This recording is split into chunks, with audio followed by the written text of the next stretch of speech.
Hello everyone, चलिए exercise 3.3 के first question का फिफ्थ पार्ट समझते हैं कैसे सॉल्व होगा।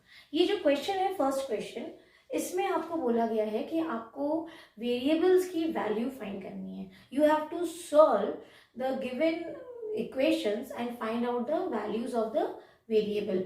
और ये भी क्लियरली मेंशन है कि इस क्वेश्चन में आपको सब्स्टिट्यूशन मेथड का यूज करना है।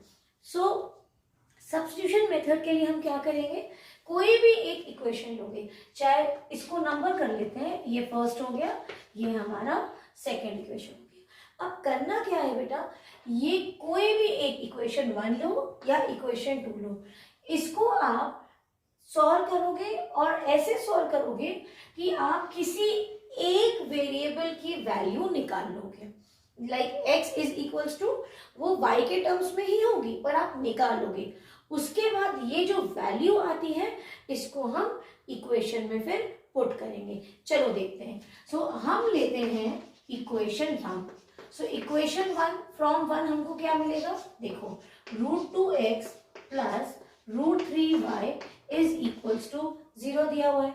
हमें क्या करना है, हमें किसी एक वेरिएबल की वैल्यू निकालनी है, चाहे x की चाहे y की। हम x की लेंगे। सो अभी तो इसको ट्रांसपोज नहीं करेंगे, इसको आप ऐसे ही लिख दो। क्या शिफ्ट होगा, -3y शिफ्ट होगा फ्रॉम LHS टू RHS। सो ये बन गया प्लस, जो बन गया माइनस। ठीक, अब हमको x की वैल्यू निकालनी है, मतलब ये जो √2 इसके साथ है इसे भी हमें ट्रांसपोज करना पड़ेगा।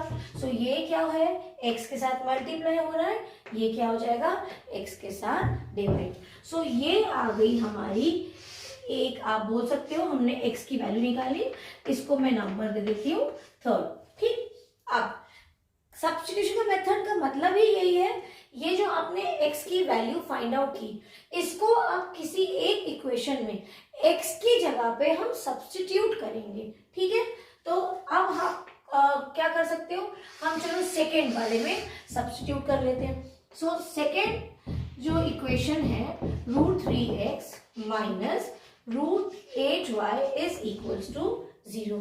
अब यहां ध्यान से देखना, √3 तो कांस्टेंट है, ये ऐसे ही रहेगा। x की जगह आप यहां लिखोगे put x is equals to -√3 और -√2y, या कॉमन रूट भी ले सकते हैं अपन। ठीक, सो x की जगह क्या लिया, -√3 और माइनस ऑफ √3/√2y। बाकी एज इट इज आप इसको लिख दो। अब देखो माइनस इंटू प्लस क्या हो जाएगा, माइनस √3 इंटू √3 क्या हो गया, 3√2y minus √8y is equals to 0। ठीक है, अब आप क्या करोगे कि ये क्या है आपके पास, √2 है।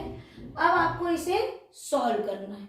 सो ये आपको पता है कैसे करना पड़ेगा, ये देखो, इसको कुछ नहीं है तो इसको आप क्या ले लोगे, 1 ले लो।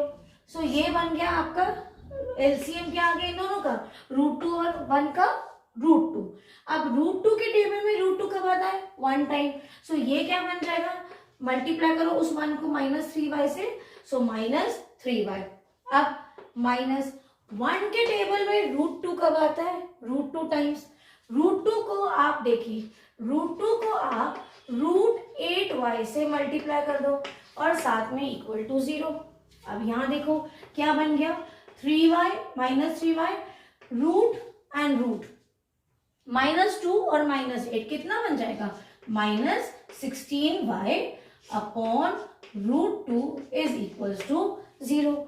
अगले स्टेप में इसको भी वहां भेज दो।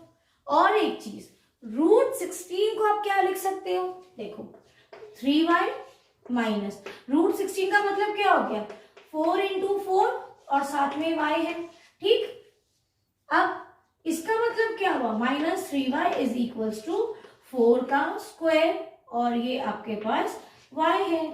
ठीक है, अब स्क्वायर और रूट कट गया, आपके पास क्या बचा, आपके पास बचा -3y -4y is equals to 0। अब क्या हो जाएगा बेटा, ये आप कर लोगे -7y इज इक्वल्स टू 0। किसकी वैल्यू निकालनी है, y की वैल्यू निकालनी है। So y is equals to 0 upon -7, that means y is equals to 0। So y की वैल्यू क्या आ गई, 0 आ गई। सो ये हुआ हमारा एक पार्ट। क्वेश्चन था solve the following linear pair of equations.